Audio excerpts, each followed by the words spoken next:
ஓம் சாந்தி. இன்றைய முரளி 6/1/2026. பாப்தாதா மதுவன். இனிய குழந்தைகளே, பிரம்ம பாபா சிவ் பாபாவின் ரதம் இருவரின் பாகமும் ஒன்றாக நடக்கிறது. இதில் கொஞ்சம் கூட சந்தேகம் வரக்கூடாது. கேள்வி: மனிதர்கள் துக்கத்திலிருந்து விடுபட என்ன உத்தி கையாள்கிறார்கள்? அது மகா பாவம் என்று சொல்லப்படுகிறது. பதில்: மனிதர்களுக்கு துக்கம் ஏற்படும் பொழுது தன்னை மாய்த்து கொள்ள அநேக உபாயங்களை கையாள்கிறார்கள். தற்கொலை செய்து கொள்ள நினைக்கிறார்கள். அதனால் துன்பத்திலிருந்து விடுபடுவோம் என நினைக்கின்றார்கள். எனினும் இதை போன்ற மகா பாவம் வேறு எதுவுமே இல்லை. அவர்கள் இன்னும் அதிகமாக துக்கத்தில் சிக்குகிறார்கள். ஏனென்றால் இது அளவற்ற துக்கத்தின் உலகமாகவே இருக்கிறது. ஓம் சாந்தி. நாம் பரமபிதா பரமாத்மாவிற்கு முன்னால் அமர்ந்திருக்கிறோம் என்பது உங்களுக்கு தெரியுமா என குழந்தைகளிடம் தந்தை கேட்கிறார். ஆத்மாக்களிடம் பரமாத்மா கேட்கிறார். அவருக்கு சொந்த ரதம் இல்லை. இந்த பூர்வ மத்தி தந்தை அமருமிடம் என்று நம்பிக்கை இருக்கிறது தானே? நான் இவரது பூர்வ மத்தியில் அமருகிறேன். இவரது சரீரத்தை கடனுக்கு பெறுகிறேன் என்று தந்தை தானே சொல்கிறார். ஆத்மா பூர்வ மத்தியில் இருப்பதால் தந்தையும் அங்கேயே அமர்கிறார். பிரம்மா இருந்தால் சிவபாபாவும் இருப்பார். பிரம்மா இல்லை என்றால் சிவபாபா எப்படி வருவார்? சிவபாபாவை எப்போதும் மேலேயே நினைவு செய்து வந்தீர்கள். நாம் தந்தையின் அருகில் இங்கே அமர்ந்திருக்கிறோம் என்பது இப்போது குழந்தைகள் உங்களுக்கு தெரியும். அதற்காக சிவபாபா மேலே இருக்கிறார், அவரது உருவம் இங்கே பூஜிக்கப்படுகிறது என்பது கிடையாது. இந்த விஷயங்களை அதிகமாக புரிந்து கொள்ள வேண்டியிருக்கிறது. தந்தை ஞானக்கடல் என்பது உங்களுக்கு தெரியும். ஞானத்தை எங்கிருந்து சொல்கிறார்? மேலிருந்து சொல்கிறாரா என்ன? இங்கே கீழே வந்திருக்கிறார். பிரம்மாவின் உடலில் இருந்து சொல்கிறார். நாங்கள் பிரம்மாவை ஏற்க மாட்டோம் என சிலர் சொல்கிறார்கள். ஆனால் பிரம்மாவின் உடல் மூலமாகவே என்னை நினைவு செய்யுங்கள் என்று சிவபாபா தானே சொல்கிறார். இது புரிந்து கொள்ளும் விஷயம். ஆனால் மாயா பெரிய கிட்டிக்காரி ஒரேடியாக முகத்தை திருகி பின்னால் வைக்கிறாள். இப்போது உங்கள் தலையை சிவபாபா நேராக்குகிறார். முன்னால் அமர்ந்திருக்கிறீர்கள். இருந்தும் பிரம்மா எதுவுமே கிடையாது என நினைப்பவர்களுக்கு என்ன கதி ஏற்படும்? துர்க்கதி பெறுவார்கள். ஞானம் கொஞ்சம் கூட இல்லை. ஓ காட்பாதர் என மனிதர்கள் அழைக்கின்றார்கள். அந்த காட்பாதர் கேட்கிறாரா என்ன? லிபரேட்டரே வாருங்கள் என அவரை அழைக்கின்றார்கள். அவர் அங்கேயே அமர்ந்து லிபரேட்டர் செய்வாரா என்ன? கல்பகல்பமாக புருஷோத்தம சங்கம யுகத்திலேயே தந்தை வருகிறார். யாருக்குள் வருகிறாரோ அவரையே தூக்கி எறிந்தால் என்ன சொல்வது? நம்பர் 1 தமோ பிரதானம். நம்பிக்கை ஏற்பட்ட பிறகு மாயா ஒரேடியாக முகத்தை திருப்புகிறது. அதனிடம் அவ்வளோ சக்தி இருக்கிறது. அதனால் ஒரேடியாக ஒருத்தன் நாட்டியே பெண்ணியாக மாற்றுகிறது. அப்படி சென்டரிலும் யாராவது இருக்கிறார்கள். அதனால் கவனமாக இருக்க வேண்டும் என்று தந்தை சொல்கிறார். அவர்கள் கேட்ட விஷயங்களை பிறருக்கு சொல்லவும் செய்கிறார்கள். ஆனால் அவர்கள் பண்டிதர்களைப் போல ஆகிறார்கள். தந்தை பண்டிதரின் கதையை சொல்கிறார் தானே. ராம் ராம் என்று சொன்னால் நதியை கடப்பீர்கள் என்று அவர் சொன்னார். இப்படியும் ஒரு கதையை உருவாக்கி வைத்திருக்கிறார்கள். இந்த நேரம் நீங்கள் தந்தையின் நினைவால் விஷக்கடலிலிருந்து பார்க்கடலுக்கு செல்கின்றீர்கள். அவர்கள் பக்தி மார்க்கத்தில் எண்ணற்ற கதைகளை உருவாக்கி இருக்கின்றார்கள். அப்படிப்பட்ட விஷயங்கள் நடப்பதே இல்லை. இப்படி ஒரு கதையை உருவாக்கி இருக்கிறார்கள். பண்டிதர் மற்றவர்களுக்கு சொல்லி வந்தார்.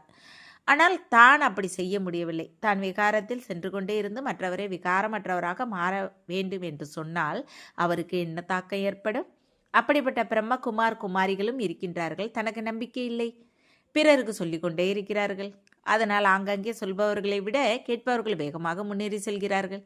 யார் பலருக்கு சேவை செய்வாரோ அவர் நிச்சயம் பிரியமானவராக தோன்றுவார். பண்டிதர் பொய்யானவர் என தெரிந்தால் அவருக்கு யார் அன்பு காட்டுவார்? பிறகு யார் உண்மையில் நினைவு செய்வாரோ அவரிடம் அன்பு போகும். நல்ல நல்ல மகாரதிகளையும் மாயா விழுங்குகிறது. பலர் விழுங்கப்பட்டு விட்டார்கள். இப்போது கர்மாத்தீத்து நிலை வரவில்லை என்பதை தந்தை புரிய வைக்கிறார். ஒரு பக்கம் சண்டை நடக்கும், மறுபக்கம் கர்மாத்தீத்து நிலை வரும். அனைத்திற்கும் கனெக்ஷன் இருக்கிறது. சண்டை முடிந்த பிறகு டிரான்ஸ்பர் ஆவீர்கள். முதலில் ருத்ரமாலை உருவாகும். இந்த விஷயங்களை மற்ற யாரும் அறியவில்லை. விநாசம் முன்னால் நிற்பதை நீங்கள் புரிந்து கொள்கின்றீர்கள். இப்போது நீங்கள் மைனாரிட்டி, அவர்கள் மெஜாரிட்டி. எனவே நீங்கள் சொல்வதை யார் கேட்பார்கள்? எப்போது உங்கள் எண்ணிக்கை அதிகமாகுமோ அப்போது உங்கள் யோக பலத்தால் ஈர்க்கப்பட்டு பலர் வருவார்கள். உங்களிடமிருந்து எந்த அளவு துரு வெளியேறுமோ அந்த அளவு பலம் நிறைந்து கொண்டே போகும். அதற்காக தந்தைக்கு எல்லாம் தெரியும் என்பது கிடையாது. இங்கே வந்து எல்லோரையும் பார்க்கிறார். அனைவருடைய மனநிலையும் தெரிகிறது. தந்தை குழந்தைகளை மனநிலை அறிய மாட்டாரா என்ன? எல்லாம் தெரிகிறது. இதில் மனதை அறியும் எந்த விஷயமும் இல்லை. இப்போது கர்மாத்தீத்து நிலை வரவில்லை. அசுர பேச்சு, வார்த்தை, நடத்தை எல்லாம் வெளிப்படுகின்றன. நீங்கள் உங்கள் நடத்தையை தெய்வீகமாக மாற்ற வேண்டும். தேவர்கள் அனைத்து குணங்களும் நிறைந்தவர்கள். இப்போது நீங்கள் அப்படி ஆக வேண்டும். அந்த அசுரர்கள் எங்கே? தேவர்கள் எங்கே? இருந்தும் மாயா யாரையும் விடுவதில்லை. தொட்டால் சினிங்கியாக மாற்றுகிறது. ஒரேடியாக அடித்து விடுகிறது. 5 மாடி தானே. தேக அபிமானம் வரும்போது ஒரேடியாக மேலிருந்து கீழே விழுகிறார், சாகிறார். இந்த காலத்தில் தன்னை மாய்த்து கொள்ள என்னென்ன உபாயங்களை கையாள்கிறார்கள். முற்றாக மடிய வேண்டும். ஹாஸ்பிட்டலில் கிடந்து துக்கத்தை அனுபவித்து கொண்டே இருக்கக்கூடாது என 21 வயது மாடியிலிருந்து கீழே குதிக்கிறார்கள். 5வது மாடியிலிருந்து விழுந்து சாகவில்லை என்றால் எவ்வளவு துக்கத்தை அனுபவித்து கொண்டு இருப்பார்கள்.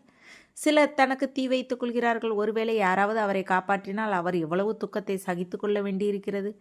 எரிந்துவிட்டால் ஆத்மா ஓடிவிடும். அதனால் தற்கொலை செய்கிறார்கள். சரீரத்தை அழிக்கிறார்கள். சரீரத்தை விட்டால் துக்கத்திலிருந்து விடுபடுவோம் என நினைக்கின்றார்கள். ஆனால் இது மகா பாவம். இன்னும் அதிக துக்கத்தை அனுபவிக்க வேண்டியிருக்கும். ஏனென்றால் இது அளவற்ற துக்க உலகம். அங்கே அளவற்ற சுகம் இருக்கும். இப்போது நாம் திரும்பி போகின்றோம். துக்க தாமத்திலிருந்து சுகதாமத்திற்கு போகிறோம் என்பது குழந்தைகள் நீங்கள் புரிந்து கொள்கின்றீர்கள். இப்போது எந்த தந்தை சுகதாமத்தின் அதிபராக்குகிறாரோ அவரை நினைவு செய்ய வேண்டும். இவர் மூலமாக தந்தை புரிய வைக்கிறார். பிரம்மா மூலமாகத்தான் சொர்க்கத்தின் ஸ்தாபனை என்ற சித்திரமும் இருக்கிறது. பாபா, நாங்கள் அநேக முறை உங்களிடமிருந்து சொர்க்கத்தின் ஆஸ்தி பெற வந்திருக்கிறோம் என்று நீங்கள் சொல்கின்றீர்கள். தந்தையும் சங்கமயுகத்திலே வருகிறார். அப்போது உலகம் மாற வேண்டும். குழந்தைகள், உங்களை துக்கத்திலிருந்து விடுவித்து சுகமான தூய உலகத்திற்கு அழைத்து செல்ல நான் வந்திருக்கிறேன் என்று தந்தை சொல்கிறார். பதித்த பாவனரே என அழைக்கவும் செய்கிறார்கள். அப்போது எங்களை இந்த சீச்சி உலகத்திலிருந்து வீட்டிற்கு அழைத்து செல்லுங்கள் என நாம் மகா காலனை அழைக்கின்றோம் என்பதை புரிந்து கொள்ளவில்லை. தந்தை நிச்சயம் வருவார். நாம் இறப்போ அப்போது அமைதி ஏற்படும். சாந்தி சாந்தி என்று சொல்லிக்கொண்டே இருக்கிறார்கள். சாந்தி பரந்தாமத்தில் இருக்கிறது. ஆனால் இந்த உலகத்தில் எதுவரை இவ்வளவு எண்ணற்ற மனிதர்கள் இருக்கின்றார்களோ அதுவரை சாந்தி எப்படி ஏற்படும்? சத்தியுகத்தில் சுகம் சாந்தி இருந்தது. இப்போது கலியுகத்தில் அநேக தர்மங்கள் இருக்கின்றன. அவை எப்போது அழியுமோ அப்போது ஒரு தர்மத்தின் ஸ்தாபனை ஏற்படும். அப்போது சுகம் சாந்தி ஏற்படும். துன்ப ஓலத்திற்கு பிறகு வெற்றி முழக்கம் ஏற்படும். போக போக மரணத்தின் பஜார் எவ்வளவு சூடாகும் என்பதை பாருங்கள். விநாசம் நிச்சயம் நடக்க வேண்டும். தந்தை வந்து ஒரு தர்மத்தை ஸ்தாபனை செய்ய வைக்கிறார். ராஜயோகத்தையும் கற்பிக்கிறார். மற்ற அநேக தர்மங்கள் அனைத்தும் அழிந்துவிடும். கீதையில் எதையும் காட்டவில்லை. 5 பாண்டவர்களும் நாயும் இமயமலையில் உருகிவிட்டன. பிறகு என்ன முடிவு ஏற்பட்டது? பிரளயத்தை காட்டிவிட்டார்கள். தண்ணீர் மயமாகும். எனினும் முழு உலகமும் தண்ணீர் மயம் ஆக முடியாது. பாரதம் அழியாத பவித்திர கண்டம். அதிலும் அனைத்திலும் பவித்திர தீர்த்த ஸ்தலம். அங்கே தந்தை வந்து குழந்தைகள் உங்கள் மூலமாக அனைவருக்கும் சத்கதி கொடுக்கின்றார். தில்வாடா கோவில் எவ்வளவு நல்ல நல்ல நினைவு சின்னம், எவ்வளவு அர்த்தத்தோடு இருக்கிறது. எனினும் யார் அதை உருவாக்கினாரோ அவருக்கு அது தெரியாது. இருந்தும் நல்ல அறிவு இருந்தது தானே. தவப்பர் யுகத்தில் நிச்சயம் நல்ல அறிவாளியாக இருந்திருப்பார். கலியுகத்தில் தமோ பிரதானமாக இருக்கின்றார்கள். எனினும் தாப்பர் யுகத்தில் தமோ புத்தியோடு இருந்திருப்பார்கள். நீங்கள் எங்கே அமர்ந்து இருக்கிறீர்களோ அந்த இடம் அனைத்து கோவில்களையும் விட உயர்ந்தது. விநாசத்தில் ஹோல்சேல் மரணம் ஏற்படுவது இப்போது நீங்கள் பார்த்து கொண்டு இருப்பீர்கள்.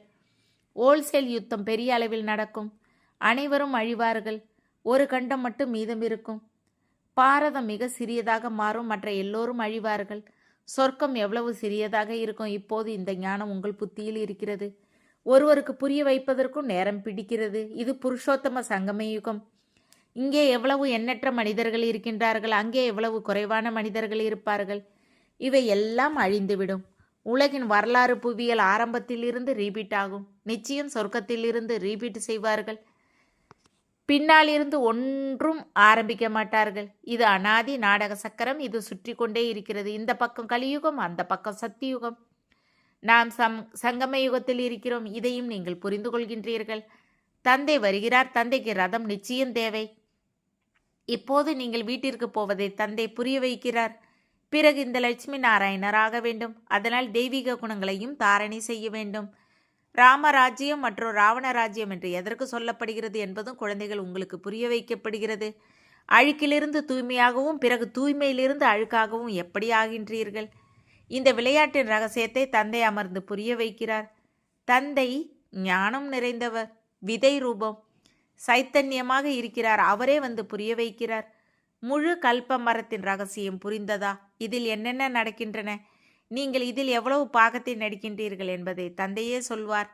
அரை கல்பம் தேவ சுயராஜ்யம், அரை கல்பம் அசுர ராஜ்யம். யார் நல்ல நல்ல குழந்தைகளோ அவர்களுடைய புத்தியில் ஞானம் இருக்கும். தந்தை தனக்கு சமமாக மாற்றுகிறார் தானே. டீச்சர்களும் நம்பர்வாரி இருக்கின்றார்கள். ஒருவர் டீச்சராக இருந்தும் கெட்டு போகிறார். பலருக்கு கற்பித்துவிட்டு தான் அழிந்து விடுகிறார். சின்ன சின்ன குழந்தைகளும் பலவித சமஸ்காரங்களோடு இருக்கின்றார்கள். ஒருவரை பார்த்தால் நம்பர் 1 சைத்தானாக இருக்கின்றார். ஒருவர் தேவலோகம் போக தகுதியோடு இருக்கின்றார். ஒருவர் ஞானத்தை பெறுவதில்லை, தனது நடத்தையை திருத்துவதும் இல்லை. அனைவருக்கும் துக்கம் கொடுத்து கொண்டே இருக்கிறார். இதை அசுரர்கள் வந்து மறைவாக அமர்ந்தனர் என சாஸ்திரத்தில் காட்டியிருக்கிறார்கள். அசுரராகி எவ்வளவு கஷ்டத்தை கொடுக்கின்றார்கள். இவையெல்லாம் நடந்து கொண்டே இருக்கின்றன. மிக உயர்ந்த தந்தையே சொர்க்கத்தை ஸ்தாபனை செய்ய வரவேண்டியிருக்கிறது. மாயாவும் பெரிய கெட்டிக்காரியாக இருக்கிறாள். தானம் கொடுக்கின்றார்கள், இருந்தும் மாயா புத்தியை திருப்புகிறது. பாதி பேரை நிச்சயம் மாயா சாப்பிடும். அதனால்தான் மாயாவை பெரிய கெட்டிக்காரி என்று சொல்கிறார்கள். அரைக்கல்பம் மாயா ராஜ்யம் செய்கிறது. அதனால் நிச்சயம் இவ்வளவு பெரிய பயில்வானாக இருக்கும் மாயாவிடம் தோல்வி அடைபவரின் நிலை என்னவாகிறது? நல்லது. இனிமேலும் இனிமையான காணாமல் போய் கண்டெடுக்கப்பட்ட செல்ல குழந்தைகளுக்கு தாய் தந்தை பாப்தாதாவின் அன்பு நினைவுகள் மற்றும் காலை வணக்கம். ஆன்மீக குழந்தைகளுக்கு ஆன்மீக தந்தை நமஸ்காரம். ஆன்மீக தந்தைக்கு ஆன்மீக குழந்தைகளின் அன்பு நினைவுகள் மற்றும் நமஸ்காரம். தாரணைக்கான முக்கிய சாரம். 1. ஒருபோதும் தொட்டால் சினுங்கி ஆகக்கூடாது. தெய்வீக குணங்களை தாரணை செய்து தனது நடத்தையை திருத்த வேண்டும். 2. தந்தையின் அன்பை பெறுவதற்கு சேவை செய்ய வேண்டும். எனினும் எதை பிறருக்கு சொல்கிறீர்களோ அதை சுயம் தாரணை செய்ய வேண்டும். கர்மாத்தீத் நிலை பெறுவதற்கு முழுமையாக முயற்சி செய்ய வேண்டும். வரதானம். சாகார ரூபத்தில் பாப்தாதாவை நேரில் அனுபவம் செய்யும் கம்பைன்டு ரூபதாரி ஆகுக. சிவசக்தி எப்படி கம்பைண்டாக இருக்கிறார்களோ அப்படி பாண்டவபதியும் பாண்டவர்களும் கம்பைண்டாக இருக்கிறார்கள்.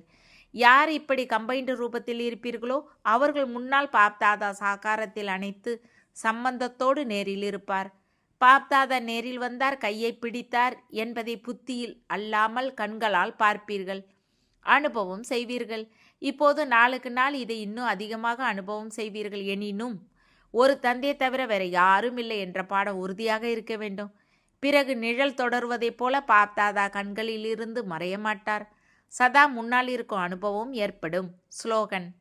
மாயாவையும் இயற்கையையும் வெற்றி பெறும் உயர்ந்த ஆத்மாவே சுய கல்யாண்காரி மற்றும் விஸ்வ கல்யாண்காரி. அவ்யக்து சைகை. இந்த அவ்யக்து மாதத்தில் பந்தனமற்றவராக இருந்து ஜீவன் முக்தி ஸ்திதியை அனுபவம் செய்யுங்கள். எப்போது நீங்கள் ஜீவன் முக்தி பெறுவீர்களோ அப்போது உங்கள் ஜீவன் முக்தியின் பிரபாவம் ஜீவன் பந்தனத்தில் இருக்கும் ஆத்மாக்களின் பந்தனத்தை முடிக்கும். அந்த நாள் எது? அப்போது எல்லோரும் ஜீவன் முக்தி பெறுவீர்கள். எந்த பந்தனமும் இல்லை.